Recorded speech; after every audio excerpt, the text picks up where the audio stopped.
नाम क्या है और क्या पद है आपका, और आज बोर्ड की मीटिंग की क्या रहा उसमें? मेरा नाम मोहम्मद जफर है। मैं आबादी पार्टी से जिला महासचिव हूँ और वार्ड नंबर 36 से मैं सभासद हूँ। अभी हाल ही में मुझे नेता सदन बनाया गया है नगर पालिका परिषद के अंदर। आज 19 तारीख है और बोर्ड की मीटिंग रखी गई। बहुत अच्छी चर्चाएं बोर्ड की मीटिंग के अंदर हुई।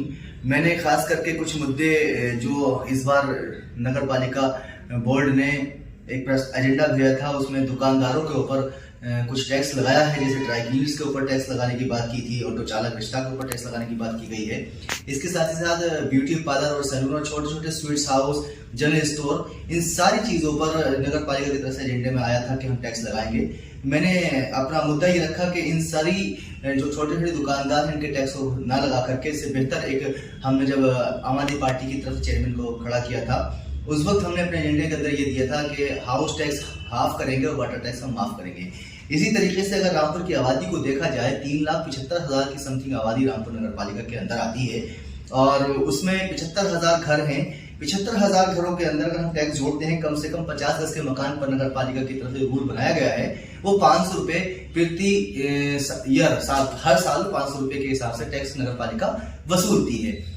इसका अगर हम हाफ भी कर देते हैं तो ये समथिंग आ रहा है 1,87,00,000 रुपए का टैक्स की वसूलियां भी नगर पालिका इसके जरिए कर सकती है। इसके साथ ही साथ समथिंग 6,000 दुकानें रामपुर नगर पालिका के अंतर्गत आती हैं। अगर जो नगर पालिका के रूल के हिसाब से जो दिया गया है उसमें 900 रुपए प्रति दुकान एवरी ईयर्स का जो रूल्स है उसके हिसाब से 6,000 दुकानों का लगभग 54 लाख रुपया नगर पालिका वसूल कर सकती है। हमने इसका रखा क्योंकि छोटे दुकानदार, उनका इतना ज्यादा माश कमाने का जरिया नहीं होता है। 100, 50, 500, 1,000 रुपए तक की बिक्री होती है। उसके बीच में वो अगर टैक्स भी देंगे तो कहीं ना कहीं गलत होगा। हमने इसको सुझाव में रखा है। साथ ही साथ हमने ये कहा है कि आप हॉस्पिटल्स हैं, लेबोरेटरीज हैं या शराब की दुकानें हैं, उन पर टैक्स बढ़ाइए, तंबाकू पर टैक्स बढ़ाइए, इन सब दुकानों पर हमने टैक्स लगाने की बात रखी है। इसके अलावा हमने मुबारकबाद दी है कि चेयरमैन साहिब ने जिस तरीके से बमनपुरी स्टेडियम के सामने जो कूड़े का पहाड़ हुआ करता था और उन्होंने जीतने के फौरी बाद एक डिस्पोजल प्लांट लगाया, उसको आज वो पहाड़ एक तब्दील कर दिया गया है, खत्म हो चुका है, वहां से प्लान हो चुका है। इसी तरीके से एक और हमने गुजारिश की है कि तोफखाना के पास हजरतपुर एक गांव है, वहां पर कूड़े का पहाड़ बहुत बड़ा है और जब बारिश का मौसम आता है उस वक्त नगर पालिका के ट्रॉली और ट्रैक्टर्स वगैरह जितने भी जो साधन हैं उस कूड़े को के ढेर तक नहीं पहुंच पाते और आसपास में गिराकर चले जाते हैं। उसके बीच में कुछ शरारती तत्व ऐसे होते हैं जो आग लगा देते हैं उस कूड़े के अंदर, जिससे कि वहां रहने वाले लोगों को बड़ी दिक्कतों का सामना करना पड़ता है, बीमारियां पनप रही हैं। एक प्लांट वहां भी लगाया जाए, उसको डिस्पोजल किया जाए, सारे कूड़े को वहां से खत्म कर दिया जाए। इसके अलावा हमने कुछ सुझाव और भी दिए हैं। एक नगर पालिका के अंदर एप्लीकेशन बनाई जाए जो ऑनलाइन ऐप हो।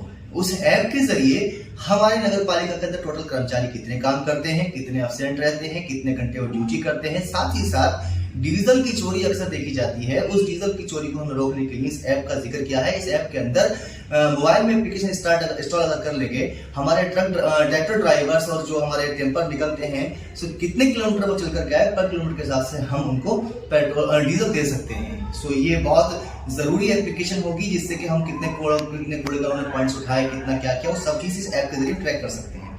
साथ ही साथ नगर पालिका के अंदर मात्र 3 इंस्पेक्टर हैं और 43 वार्ड उनके पास दिए गए हैं। सो मैंने अपने सुझाव में ये भी रखा है कि कम से कम 10 इंस्पेक्टर नगर पालिका परिषद रामपुर में तैनात किए जाएं, जो कि हमारे वार्डों को साफ सुथराई में और ज्यादा हम आगे बढ़ सकें। इसके साथ ही साथ मैंने ये भी सुझाव दिया है कि Shahabad gate, Pahari gate, Bilaspur gate, Bareilly gate, ये कुछ मुख्य चौराहे ऐसे हैं जहां पर बहुत ज्यादा ट्रैफिक हो जाता है। उस ट्रैफिक की वजह से आम जन को बड़ी दिक्कतों का सामना करना पड़ता है। शासन को ये लिखा जाए कि इन जगहों पर ट्रैफिक सिग्नल लगाए जाए, जिससे कि आम जन को स्कूल के खास स्कूल के टाइम में जो दिक्कतों का सामना पब्लिक को करना पड़ता है वो खत्म हो जाए। इसके अलावा नगर पालिका परिषद के अंदर ठेका कर्मचारी काम करते हैं, जो कि माली के रूप में भी काम करते हैं, जो सफाई मित्र के रूप में भी काम करते हैं, जो कि लाइनमैन के रूप में भी काम करते हैं। इसके अलावा पंपों पर भी काम करते हैं। इन सभी की तनख्वाह 7,500 के नियर अबाउट है। मैंने अपने प्रस्ताव में और अपने सुझाव में ये भी दिया है कि इनकी तनख्वाह कम से कम 15,000 तो की जाए, जिससे कि एक 4th क्लास के कर्मचारी को अपना घर का खर्चा चलाने में आसानी हो जाए। इसके पंडाल के खर्चे इसके अंदर आए थे, जो कहीं ना कहीं आम पब्लिक का नुकसान है, क्योंकि ये पब्लिक से टैक्स वसूलने के बाद हम लोग इस तरह से खर्चा करेंगे तो नुकसानदायक होगा। उसके लिए हमने अपना सुझाव ये भी दिया है कि टेंट अपना ही खरीदा जाए, शामियाने, पर्दे, जो XYZ जितनी भी इसकी रिक्वायर्ड है पंडाल की, वो आपके पास अपना होना चाहिए, जिससे कि हम आम जन के खर्चों पर जो जेब पर जो लोड पड़ता है पब्लिक के टैक्स के पैसे से, वो उसका बेफजूल खर्ची से हम रोक सकें। इसके साथ ही साथ वार्ड के अंदर जो संपत्ति नगर पालिका की है, क्योंकि बहुत सारी संपत्ति ऐसी है जो लोगों ने कब्जा कर रखी है और बहुत सारी संपत्ति ऐसी है जो हमें मालूम भी नहीं है, तो उसकी एक लिस्ट नगर पालिका मेंबर्स को 43 मेंबर्स को प्रोवाइड कराई जाए, जिसमें कि वो उस जगह को चिन्हित करे और वहां पर जहां पर दुकानें बनने की हैं वहां पर दुकान बना करके नगर पालिका की आमदनी का जरिया बढ़ाया जाए, और साथ ही साथ जिन जगहों पर पार्क बनाने का है वहां पर पार्क भी बनाया जाए। जो सरकारी योजनाएं आती हैं, जितनी भी सरकार योजना चलाती है, उन योजनाओं को मेंबर्स के पास में पूरा मेमोरेंडम आ जाना चाहिए, जिससे कि वो आम जन के पब्लिक के टच में रहते हैं मेंबर्स, और उन मेंबर्स के जरिए सारी सरकारी योजनाओं को गरीबों तक पहुंचाया जाए, उसका लाभ दिलाया जाए।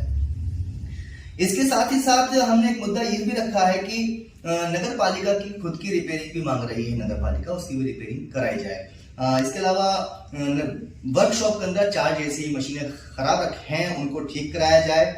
नाला गैंग कितनी काम कर रही है, कहां पर काम कर रही है, हमने इस पर भी बात रखी है।